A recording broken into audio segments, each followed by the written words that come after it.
فقط یک ماه دیگه به اعلان نتایج لاتری گرین کارت امریکا مانده و میخوایم برای شما آموزش بدم که شما چه قسم نتایج خود چک بکنین.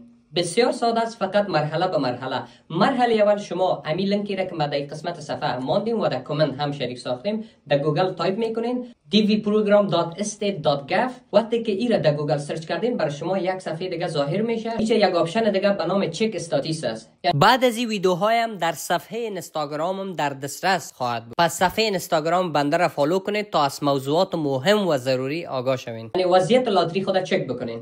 سر امی آپشن کلیک میکنین.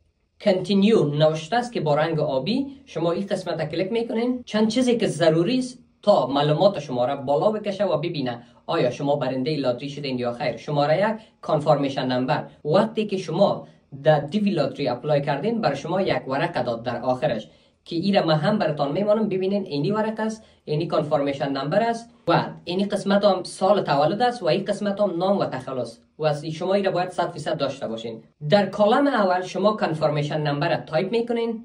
بخش شماره دو لاست نیم یا فامیلی نیمتان میه یا متخلصتان که شما در لاتری ثبت نام کرده بودین. شماره سه فقط سال تولدتان.